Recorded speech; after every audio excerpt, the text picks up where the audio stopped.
Okay. So, And no public comment. Yeah, there was no public comment. No, nobody signed up for public comment. so this is an action item. Did you want me to move it first, or would you like the presentation first? No, yeah, let's go and move it first, and then Okay. we'll get the presentation. I move to approve resolution number 1-2018, endorsing annexation of territory into the jurisdictional boundaries of Clackamas River water for property located at 21232 South Mountain Meadow Road, Beaver Creek, Oregon, and related county right-of-way. Second. Okay. Well, as you can see here that we have a property owner who wishes to annex into our district and request water service. We do have a 8-inch water line that fronts his property, goes up Kildare, and that, just for the map, that is what is that? Exhibit C, that shows the Kildare right-of-way, the Mountain Meadow Road, and then of course the property used to be annexed in. Currently, there is a house there with a well. The plan is to keep the well for irrigation purposes and then get service for the house, and I guess my understanding he's gonna build a new house there. Oh. Okay, so, he's taken a small lot and a bigger lot, another lot, and combining them into one. So, So Beaver Creek Ridge, oh, we are. So basically what we have here is we'll be paying for all the annexation costs. We go through the county for that process. And of course, the installation of the new service, SDCs. And he will be required, of course, to put since he has property with a well on it, he'll require backflow devices furnace. So if there was a cross connection, there would have a cross connection. We do observe and make sure and inspect, make sure the well and the house are not connected. There are different systems and cattle or whatever else. People use the well for a lot of different things, gardens and whatnot. Pretty basic, nothing special other than, in this case, it's one of our first ones that we actually kind of have a cherry span annexation, which is the county now allows. In the past, years ago, that was not allowed. The county is the worst violator of that world. The cherries didn't Fred Meyer up here. Well, they're allowing Milwaukee's, Happy Valley, they're all doing it. Yeah. I'll point out the homes that are at the end of Mountain Meadow. We will be processing those. They already received service from us. These annexations for those lots were postponed back in 2001, 2002, when we were trying to do a water authority. Oh, yeah. And when we established the boundary, which we have to do law, rules, we froze all the annexations. Well, they've been sitting there on our books to annex them in. Bad on me, I haven't processed them, but we will be doing that. And we will basically almost be, looks like we will be creating an island of no service. It doesn't really matter. We will be connecting up some of our service areas down the lines. That'll be in the future. Yeah. But right now, this is just the one general. So, it was pointed out that we made a typo. I think they were transposed some numbers. So located at, according to the map, would be 21323 on Exhibit C versus the 21232. Sorry. Yeah, that fits with Exhibit B, right? Sure did, isn't it? That's okay. All right. So can we, well, Yeah, I'm clean assuming that up. that's part of the motion and the second. Yeah. Yeah, the end product. Yeah, just clean that. Fix that number. Thank you for catching that. Yeah, before it gets filed. Yep. All right. Anybody have any questions? Larry? Bill? No? Call the question. Commissioner Andrew? Yes. Commissioner Blath? Yes. Commissioner Kalani? Yes. Commissioner McNeil? Yes. Commissioner Sella? Yes. Motion passes 5-0. Very good. Thank you, Bob. Thank you very much. Okay. So has everybody had a chance to look through the consent agenda? Are you good with that? I move to approve the consent agenda as presented. Second. So, CA4.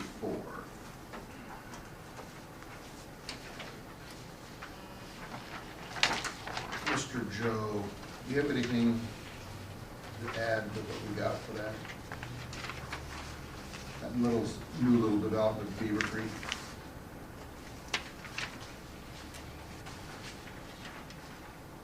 Number 3 or number 4? So it'll be CA4 is for that. CA4 is the easements on Audie Road. That's on. Oh, it's, yeah, so it'll be 3, you're right.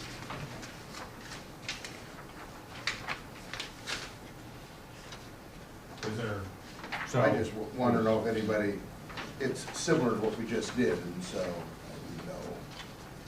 you know. Well, this isn't a annexation, the other one that we just Right. did was an annexation, this you're just accepting the donation of assets, so. Oh, We're right. just taking that. They built it, we've inspected it, they built it to our standards, and so now it's. So, do we have easements for maintenance on that whole? Platted, yes. Okay, I didn't see those, so I was just wondering. I did not add that detail to the video. Yeah, I just wanted to make sure that you looked to make sure that they Oh, were yeah. there. Yeah. Okay. I think we're ready. Commissioner Anderson? Yes. Commissioner Blanes? Yes. Commissioner Kalani? Yes. Commissioner McNeil? Yes. Commissioner Soa? Yes. Passes unanimous.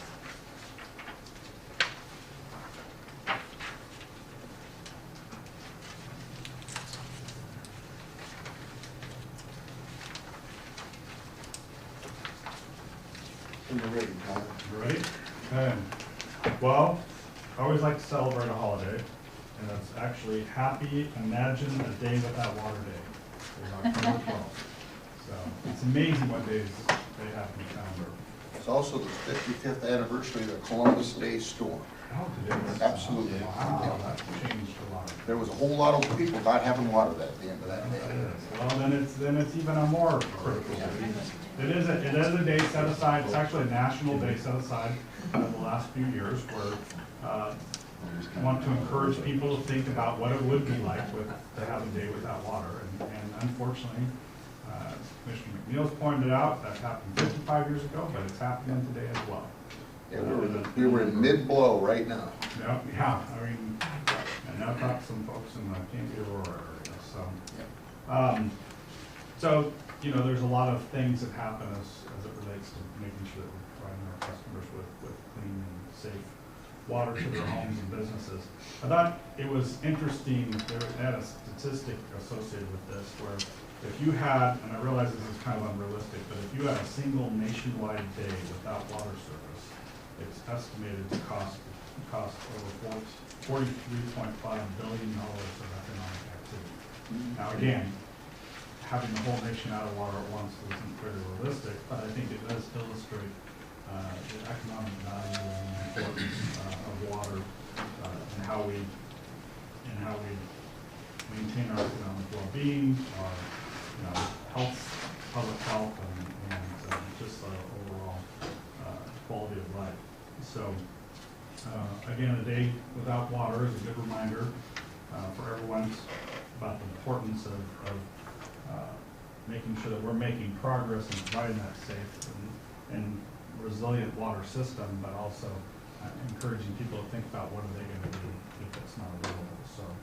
So a topic that's been very. So this weekend when I was changing my water, you know, all the water that I keep for us, dump it out, refill it, and retreat it, redate it, do all that kind of stuff. So October is also fire prevention month. And so this is the month that you are supposed to check the battery or your smoke detector and that. I'm wondering why we don't try to promote a day when people check their reserve water. You know, just spend 10 minutes thinking about, holy crap, what am I gonna do if there's no water? Yeah, It's an the fire awareness. folks have done a good job Yes, with the, absolutely have. with the, as it relates to daylight savings time. That's always been my trigger in my head, so, but no, that's great. Just a thought. Great idea. All right, so, number of items are highlighted in the report that's in your packet that I just want to quickly mention. First off, monthly report. You know, one of the things that we talk about at the board practices assessment is providing information to the board members. One of the things that we do monthly is providing kind of this quick cheat sheet you can kind of thumb through, see how we're doing from a financial aspect, what we're doing with contract, where our CIP projects are, some of the field ops, river flows, and some of the financial data as well. So just wanted to point out that one thing that is different in this one that we did change up one of the graphics as it relates to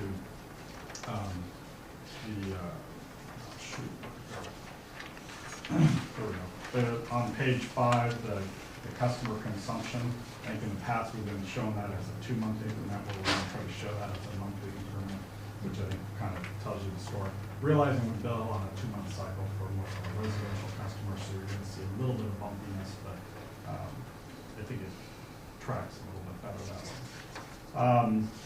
And then, as always, if there's any questions about what's in the report, feel free to give me a call anytime and we'll track that down. A second item that's in your folder as well is the newsletter that will be going out with our next customer bills.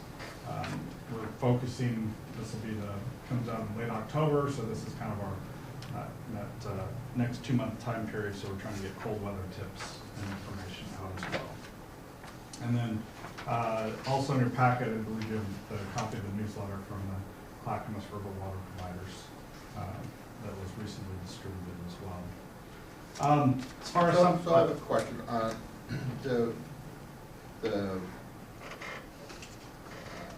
meeting that Don went to down in Eugene for the Oregon University Managers Association, I was going to ask him, did they mention anything about the legislature coming up with any money for that thing they did 2 years ago? That committee has slid, and that would be where we would get dollars, right, is through the legislature earmarking money for districts like us that are critical infrastructure to be able to harden. That's where we could get resiliency dollars, right, to go and, well, first of all, get a plan, and then second of all, figure out projects that we want to get done. And so I was just going to kind of check and see if they had mentioned anything. Yeah, see, they you know, Kidshopper put a whole lot of time and money into getting, well, actually, Kuligoski before him, you know, put that group together, and they spent all that time and money and stuff, and they presented to the legislature, and they said, oh, absolutely, but they didn't give them $0, not a nickel. And so I keep thinking that, you know, eventually somebody's going to realize that that's important, and so, you know, that it's hard for districts like us and everybody to come up with. I mean, we could maybe do a match, but we couldn't do it all.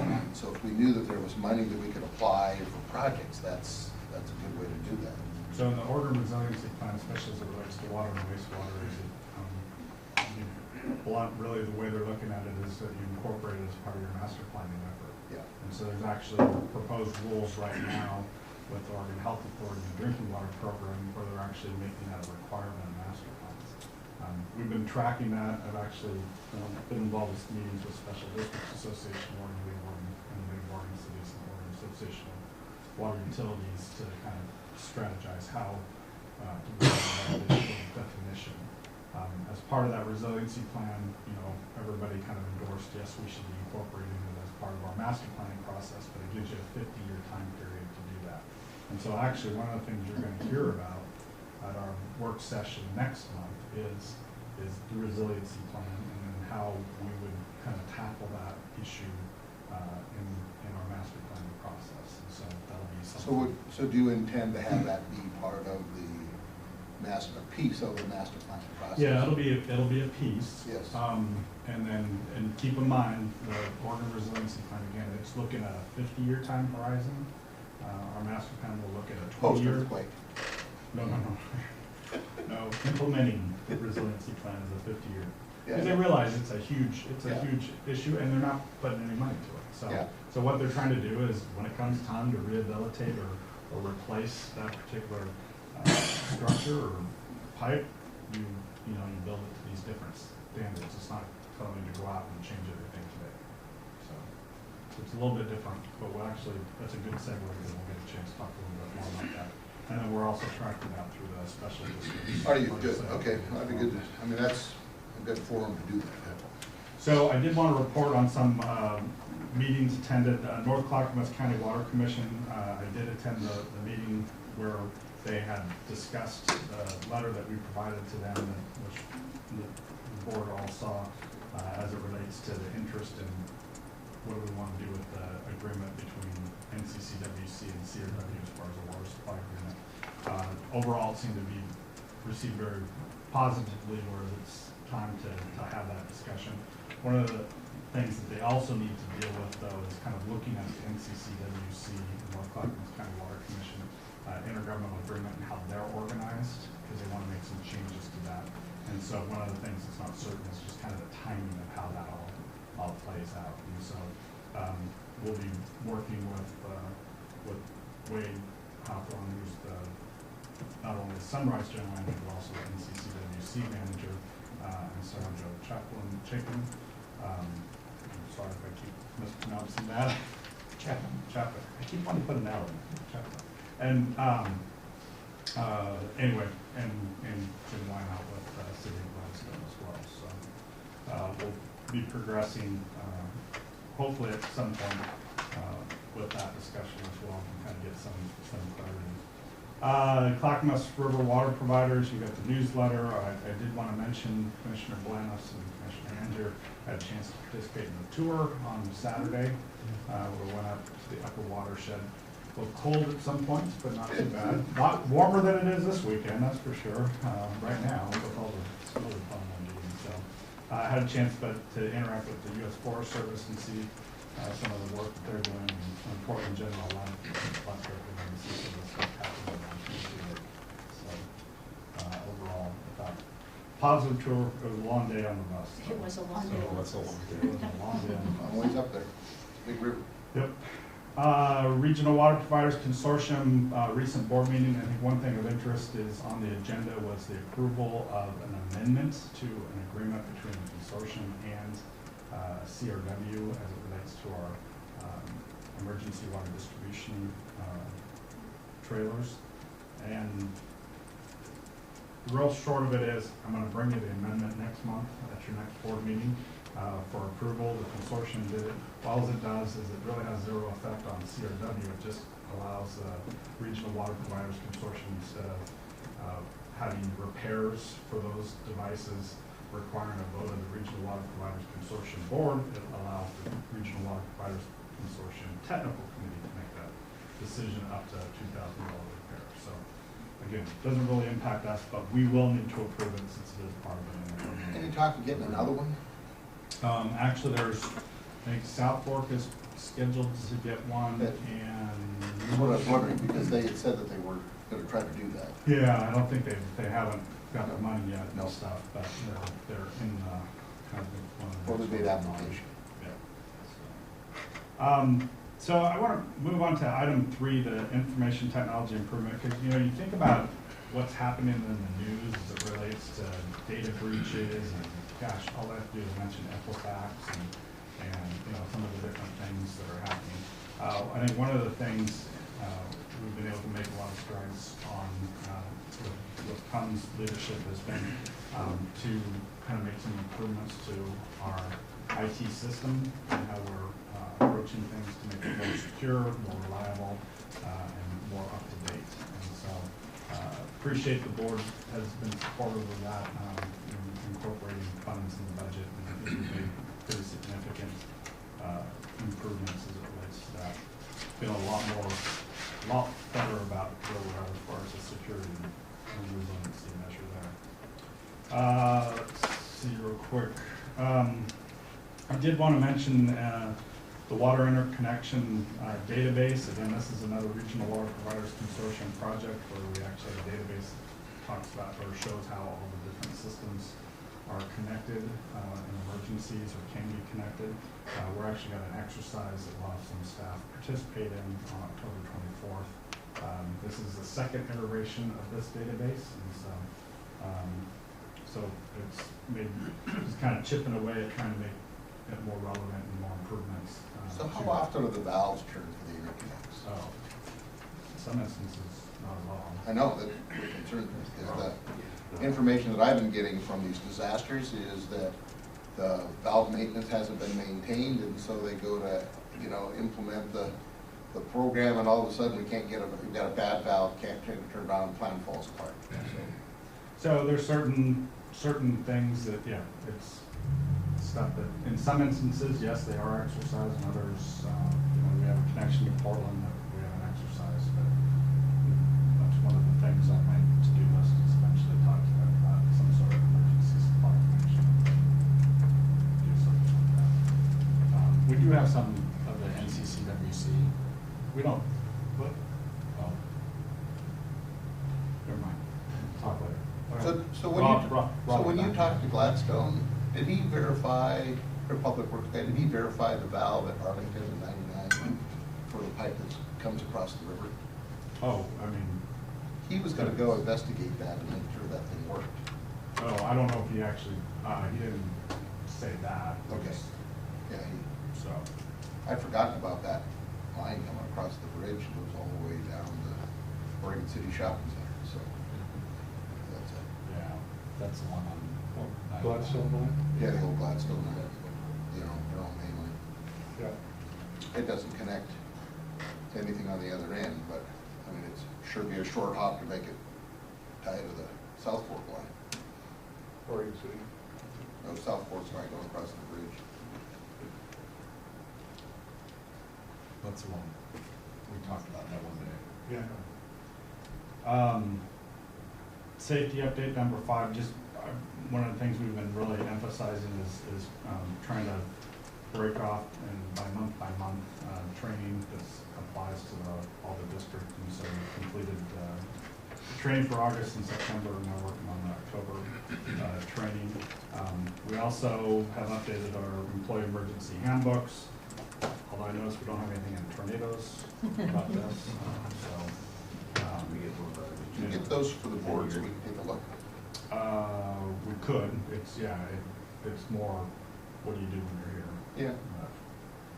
So every employee has one of those. And then auditors were here October 2nd through the 6th doing their field work. And so they had a variety of questions for us, and Carol's staff was able to provide them the information, do some different reviewing the statements, looking at the different bank confirmations, and in order to help generate the report. We anticipate that a presentation will be provided to the board at the December board meeting by the auditor, so we'll get your update back. Speaking of our facts, our financial staff, I do want to let you know that Karen Seip, our senior finance and accounting specialist, she gets to retire.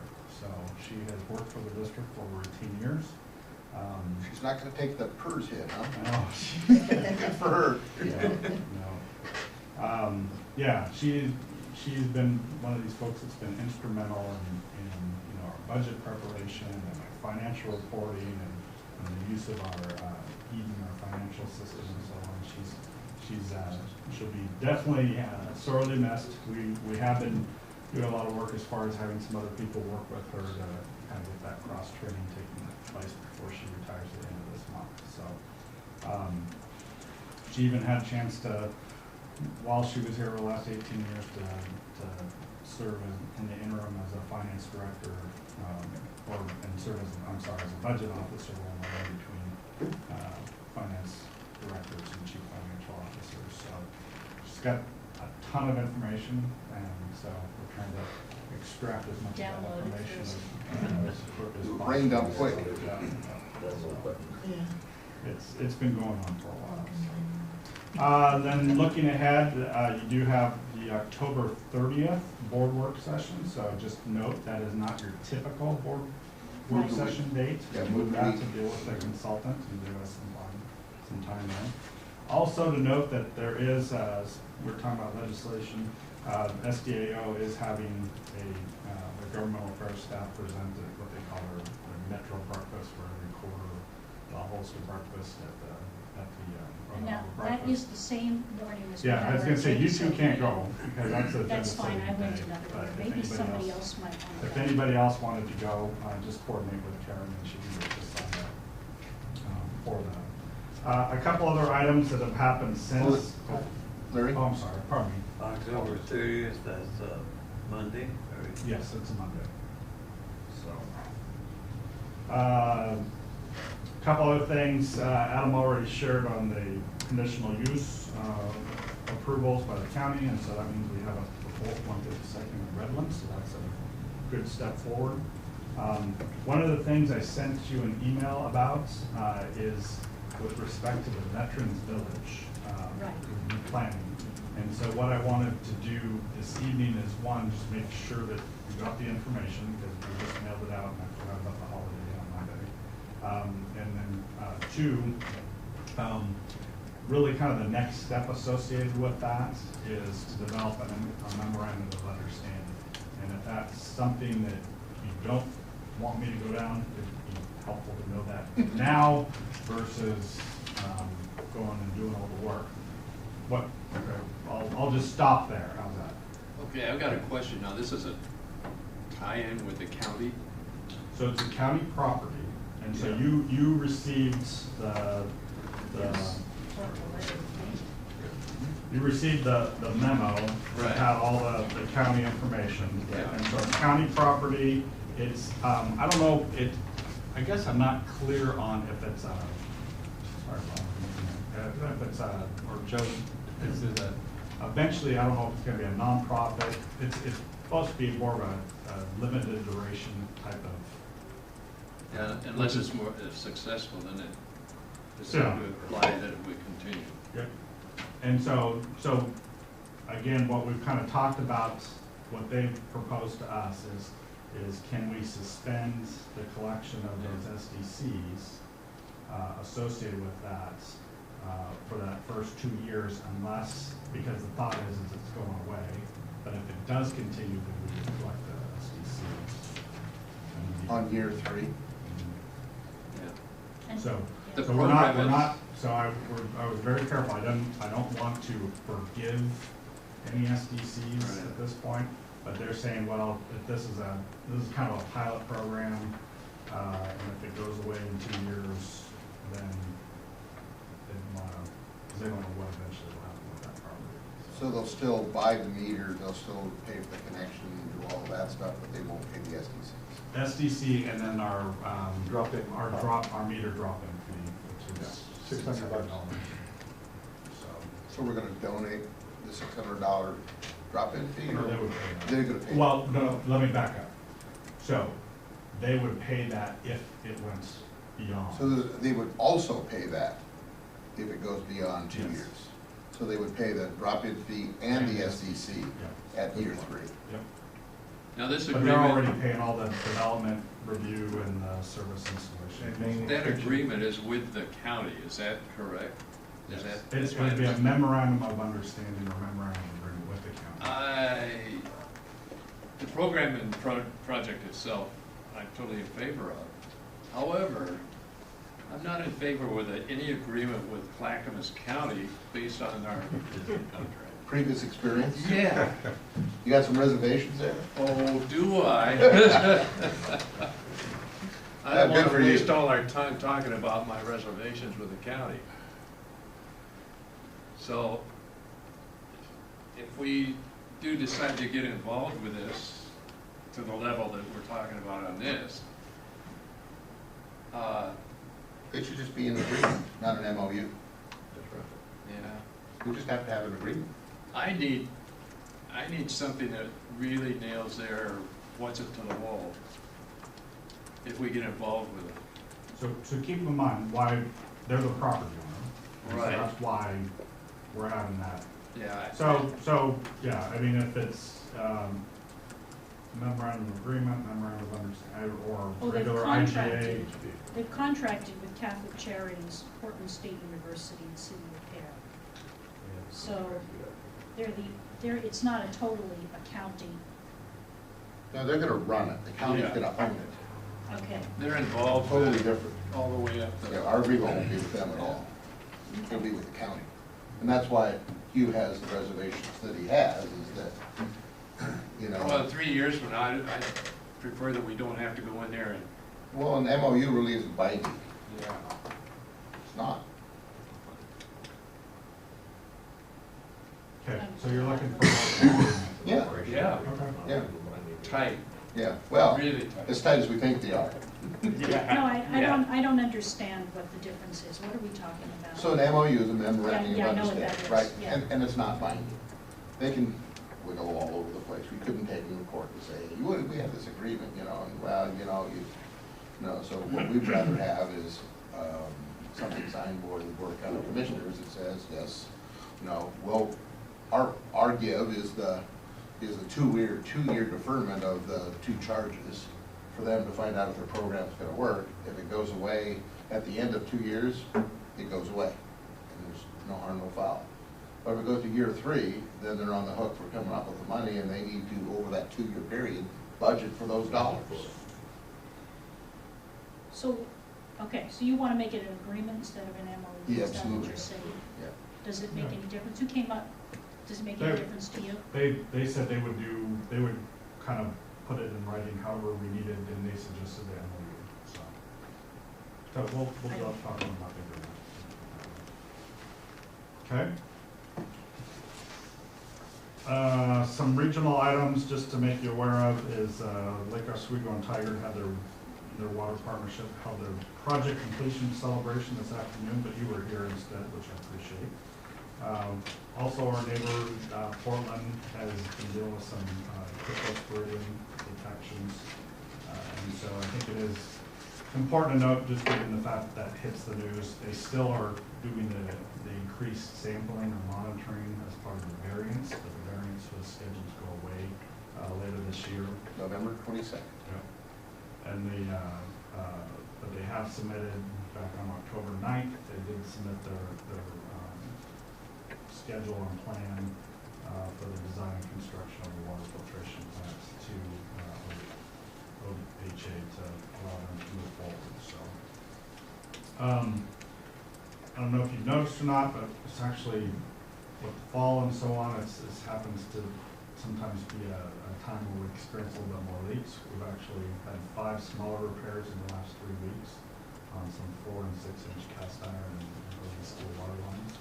Temperatures are changing. Yep, temperatures change, so, we've got that change to the cooler weather, the wetter weather, probably some fluctuations in the river temperature that will help cause some. What part of the system are they on? What's that? What part of the system are they on? We're equal opportunity breakers. Good, and we gotta spread that around, so they can see us all over the place. Yeah, so. One of the other things that was mentioned as part of the board assessments, board practices assessment was performance evaluations. And I did want to report that we have completed performance evaluations for all the represented staff. And so that's something that we accomplished in October. And I want to thank all the managers who were involved in doing those evaluations, for getting those on time and completed. The next step is now to work on the manager evaluations, and so that happens in the November time period. So we're working on that. But this is an area we tried to place some emphasis on over the last couple of years, and more diligence in making sure we're providing that feedback and not getting any money for what we're doing. One last item as it relates to schedule is the November work session. Originally, it's scheduled to be November 27th, which is the Monday after Thanksgiving. But what we talked about at the agenda setting meeting was moving that to the Monday before Thanksgiving, November 20th. And so we want to double check to make sure there's no problems with that. didn't see anything on the calendar, so, We haven't moved it yet. no, but I mean, Oh, I- gotcha. I looked at the calendar after the board said anything to find out if anybody had any conflicts, and I didn't see I anything didn't there. see anything. Yeah. I didn't see anybody being out of town. Right. So, What was that date? November 20th? The 20th. November 20th, so it's a Wednesday, or, it's a Monday before Thanksgiving. It's on their calendar. Or is it just me? All right, so we'll change that. And then just a reminder, we do have an executive session this evening after this meeting. Oh, okay. Yep, we do. Forgot. That concludes my report. Can we cut it off at 8:45? Fast and wild. We'll try. If you need So to- does anybody have any questions here, so we can adjourn this meeting? Are we good? Okay, meeting's adjourned.